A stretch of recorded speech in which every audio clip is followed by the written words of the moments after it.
जय गुरु जय गुरु जय गुरु जय गुरु जय जगन्नाथ जय जगन्नाथ जय जगन्नाथ।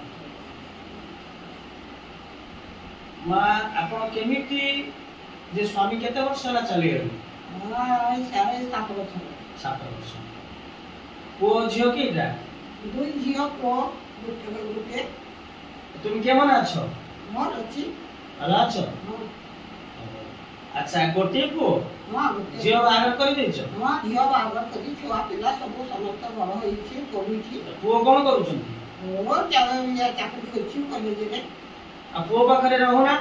पुओ पाखरे रही पारिनी सेठरे मो गोड़ फुटी जाय से घर रे मारबे करे रही पारिनी पानी सुकुरेनी। अच्छा अच्छा तबे एठी रहूचो केमिति जीवन को ए गां ना कोन? गां नाम सातमा। सातमा? अच्छा एठी किछि कोन तुमे गुरुकर नाम नै छ कि चंदन टका नाइछो? हां गुरु को नाम नै छी बाबा को नाम नै छी। अच्छा आ गुरुदेव बाबा बोलिया आ मोर भी से गुरुदेव बाबा बोलिया गुरु को स्मरण करूची जा जे गुरु जो नाम देइछन से मंत्र करूचंती? हां हां गुरु मंत्र हां प्रार्थना करूची मंत्र करूची। हां ताकू करिवे सुइबा समय रे बा जेबि जो प्रार्थना बसी करिवे सेटा ही हम जीवनर सार मार्ग। तेबे ई जो रहुच पुओ तो सेपटे गले पुओ भो भलो पांती? हां भलो खाइबा पीबा आसीबा देखिबा एमिति भलो अछि ना? सप्ताहे शनिवार आसीबे रविवार रहिबो सोमवार सकाळी ଯିବ। काहे कि म आपन को पचारुची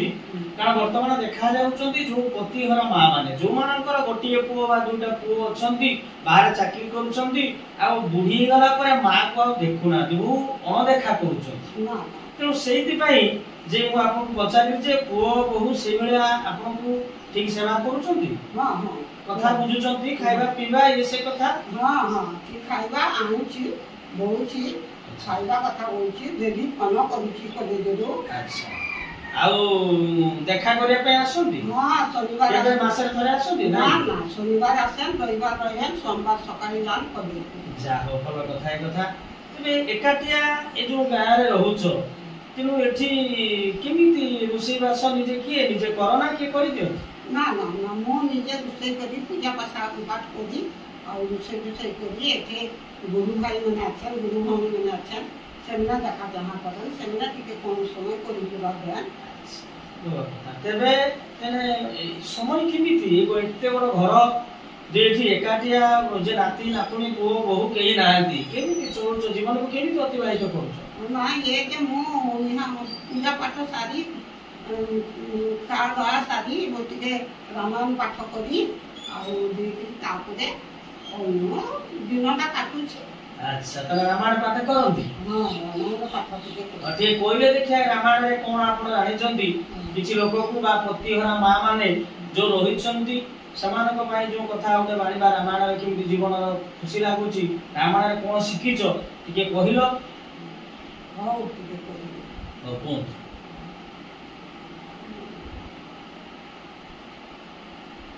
मो सुंदर सीता को लेसी रखिले। अच्छा तापरे कोठी रखिले राम कोठी ले जाइतिले? रावण नहीं जाइतिले लंका को अयोध्या को आनिले। अच्छा तापरे से अयोध्या के रहिले रहिबा को से रहिले जे इहा मो स्नान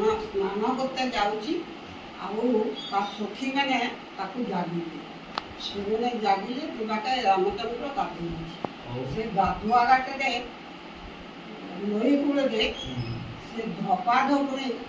दुबा काटी। अच्छा दुबा सेइटारु गबिची धपा धपरे गबिची जे मो झियारी के स्वास्थ्य रे रखिलानी आ छाडी दला समस्त आम पई कहूची आ रामचंद्र जे लंका को नहीं गला आनी के तो रामचंद्र नेला रावण नहीं? ना रावण नहीं गला भूल हेला मा सॉरी ठीक ठीक और रावण नहीं तला ताकू तो रामचंद्र को कहिलानी आ मते हमर गरीब लोक बोली समस्त बोली त रामचंद्र सुनी कि मन रे भारी दुख घर को आसीबे से तेरी मैंने सीता को पचदेले जे मां तुम्हें केमन रावण देखिछ तुम्हें टिके अंकित कर ना भूइले हमर देखिबा से माने सीता बोले जे मु रावण देखिछि साक्षात देखिनी जोड़े मात्र देखिए आपन का छाया छाया ना सही छाया ना तुम्हें देखो ता मुंडरे मारी बाला अच्छा माने से छायाटा को चित्र करके देखै दिमा हमें से छायाटा को देखिबा ए कथा सखी माने बा सहचरी माने कहउछन तापरे से देखिबा एतले रामचंद्र फेरियछि नाना करी फेरियछि देखुछि जे कथा धपा जो में कहला से कथा की सत हला ये जे लोहा सीता देवी अंकित रावण रखिए कि भारी मन दुख तापरे से कहला जे सौरभ ता मन में पड़िला जे सीता 5 मास गर्भ था विवाह से कहला जे सीता जे मते कहितिले मुनि आश्रम को दिव्य चावल खाइबा पानी आ विवाह से कहले जे ओ सबरे ताकू होई सीता के गर्भ अच्छा माने पूर्वरु सीता देवी कहितिले राम को मुटी के से मुनि बा साधुंकर आश्रम को जीबी से आश्रम रु किछि प्रसाद खाइबी खाइबी जनो मोटी के इच्छा अछि एई समय रे मां सीता देवी 5 मास गर्भ अवस्था खाती ए कथाटी ओ तापरे से लखन तबा अयोध्या देखि ताऊ मां कोले रे सुइथे सारथी के रामचंद्र बोलिए जा सारथी लक्ष्मण को ले लक्ष्मण को आनते पाके डाकिले जासो ना काई के नीति पे डाकुची ना मो बोली के आसे कहला प्रभु की पाई मते डाकिछ ना सीता देवी को तो वन भितर नहीं जा छाड़ी दो सीता से कही दिले मते वन को दी आश्रम को दी मुनि आश्रम को दी तापरे से तुम्हें सखी मैंने समस्त बाहर ले जामर भी जीवा रामचंद्र बोले कि ना कहीं जाइए खाली सीता को तुझे और लक्ष्मण जब सुमंत्रण 3 जन लोग कोई जाए तो 3 लोग सुमंत्रण ले गए सीता को ले गए वस्त्र वस्त्र जहाँ नगन ले सीता चाहिए सीता चढ़ी जब से नई कूल जे पारे गले पारे जब रथ अपेक्षा रही सीता लक्ष्मण दुई को गले विश्वामित्र मुनि आश्रम को गले वाल्मीकि ऋषि ना विश्वामित्र भूल कहले विश्वामित्र तो जाओ से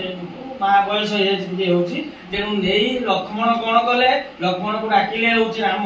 तेणु कहले तुम नहीं जा मां जानकी को नहीं घर जंगल रे वाल्मीकि ऋषि अछंती सेठी तुमे छाड़ी देकी पळे आसीबो कथाटा एठी अछि तो हो तापरे कोन हला हां दिलबा के लक्ष्मण छाड़ी की फेरी आसी रेडी आसी बेगे सेठी सीता पछा कहउचनी मते काहे के आइलो सीता सेते कहिले वन भीतर किछि ना देखिले खाली बाघ भालू सब देखि भय भय रे से भीतर हो गले दीवा के से कहला लक्ष्मण तुम्हें भाई ई पाई मते क्यों आन तुम देश मध्ये नाही मते जिज्ञासा करी के केना मते आमी के छाडी माने कहउचंती लक्ष्मण भाई मते काहे कि तुमे दियर को कहउचंती बोले काहे कि मते कोन भाई आनिछो किछि कहिलोनी एठी घोर जंगल रे मते छाडी देई काहे पळे जाउछो ए कथार काले बाघ भालू ए कथा देखि कि से अज्ञान हे जाउछो हो लक्ष्मण छाडी कि फेरी आसी हो से एटा अज्ञान हे छंती किछि कोन बोले साधु पतरे जल नेला अच्छा जल नै के ताकू मारिला आउ ठीक से साधु पतरे जल रखी दिएला अच्छा रखी दे के से फेरी अच्छा जखन ता सीता देवी ज्ञान आसेला ततपरे से कहला हा लक्ष्मण बोली से कांदिला अच्छा कांदी से आउ बड़े सेला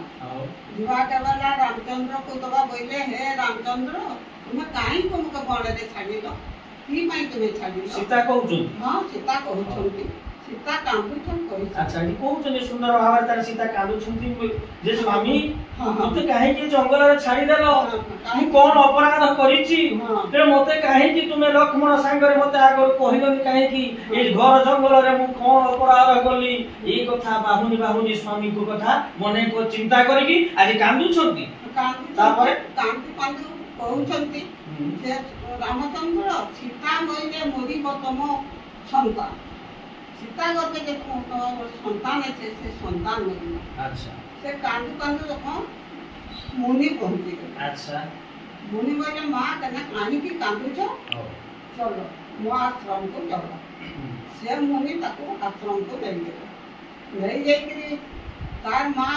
ऋषि पत्नी से बोले मां लक्ष्मी मो घर को आसिले आस धरी नेले घर को लक्ष्मी सभा सुस्ता करले सीधे लवकुश तार लवकुश दुई लोक जन्म ग्रहण अच्छा होता करे तिला लव हला ता मां गोली अच्छा कुश हला कुसुरु ଆମେ ତ ଶୁଣିଥିଲେ ଲୋକମାନେ କହୁଛନ୍ତି ଲବକୁଶ ସୀତାଙ୍କର ପାଖରୁ ଯେ ଜନ୍ମ ହେଲେ ଯେ ଲବକୁଶ ଆପଣ କହିଲେ କଣ ଲବ ଜନ୍ମ ହେଲେ ମା ଗର୍ଭରୁ କୁଶ ଜନ୍ମ ହଉଛନ୍ତି ଯୋଉ କୁଶ ନନା ମାନେ ଯୋଉ କୁଶ ଗର୍ଭ କର ସେଇଠି କୁଶ ଜନ୍ମ ହେଇଛନ୍ତି ଏଇଟା କଣ ରାମାୟଣ ଲେଖା ହେଇଛି ଲେଖା ହଉନି ଲେଖା ମାନେ ତ ମୁଁ କହିଛି ତେବେ ଜାଣିଲ କେମିତି କଥା ସେଟା କହିଲି ମାନେ କୁଶଟା যখন বিরসা ফিরসা সমস্ত পূজা পাঠ করে সে জল মধ্যে কুশটা ফেলে সে ডিঙ্গড়ে কুশটা রয়েছে সেই জন্য হলা তারপরে এই কথা রাখিবা না আপন কথা বলুছি অল্প সময় ভিতরে ছাড়িবে লবকুশ জন্ম হলে লবকুশ জন্ম হলে সীতা দেবী भौणी मैंने माँ भौणी मैंने समस्त दुनिया जाना भूते रावण भूते सीता से लंका को नहीं चोरी कर एबे सेटा सप्तयुग रे एबे कली युग रे कथा कहूची सुन अनेक रावण और अनेक सीता चोरी कर ले जाउ आउ खन भी अनेक सो मोबाइल रे सब आगु सीता को रावण गला होची पुष्पक विमान डालिला एबे सब रावण माने फोन करी झियो मान राखी दउती सीता माने कहियो एठी के आसीबू एरा बापा मां कोन बाहागर ठीक कर देथिबे झियो किनु का को हल पाइथिबो से को कोन आ पड़िया मो बापा बाहागर करानी ना एठी के आसो मु जाउती नेकी बा नहीं से पुष्पक विमान ए होची कथा तेणु कहबार तात्पर्य होचंती राम आ बेसी कथा आगेबानी आपन तो जो माटी सुंदर भाव रे पतिहरा माटी ता जीवन चर्चा रे से आज गुरु ग्रहण करिछि जीवन को आज संस्कार करिछि एवं ता पुओ को मध्य संस्कार देइछि जोथि पई तार पुओ माने मध्य पुओ नाती नातुणी माने आज सेई मां पतिहरा मां को देखिबा पई आसुचंती प्रतिदिन फोन करूचंती मासरे बा सप्ताह थरे शनिवार बार मध्य पुओ आसुचंती देखिबा पई तो आज जो समाज रे ए जो पतिहरा मां मान को अनेक करे भाई माने ए जे भौणी माने जे जो हे मोर पुओ माने जे प्रकृत रे जुव भाई माने तुमे मध्य जो मां बापा को केबे घुणा करना मां बापा को कल्याण रु तुमे सब माता को बा पिता को कल्याण रु सब किछ हम पाई परिबा तेरो एइति पई जीवन रे से सुंदर कथा देखम ताको जीवन चर्या रे केमिति रहउचंती एका आज पुओ चाली गले बहु चाली गले झियो बाहर करि दैछंती स्वामी मध्य चाली गले किंतु धैर्यर सहित से आज मां कोन करूचंती गुरु ग्रहण करिसंती गुरु मंत्र पाठ करूचंती जे गुरु वंदना आज पाठ संध्या करूचंती तुलसी रे जल दउ कोन दउचंती कोन धूपटिया दीपटिया दउचंती रामायण पाठ करूचंती हमर कथा जो ई जो भागवत बा रामायण ई कथा हे जो पतिहरा मां मान को मरे मरे ति निवेदन म से मां को स्वरूप रे समस्त को प्रणाम करूची मां माने तुमे जदी पुओ बहु बा जो मन अत्याचार करछन जीवन आत्महत्या करना कारण ई कथा कले ई जीवन रे हम बहु कष्ट हो तेणु आ जो मां माने बा भाई माने बहु माने जो आज मां मान को जदी प्रकृत घृणा करिवे से मध्ये दिने मां हेबे बा से दिने बाध्यक होबो तो भगवान ताको ग्रहण करिवे ते कथा के हम आगे बानी कथा के देखिबा जय गुरु जय श्री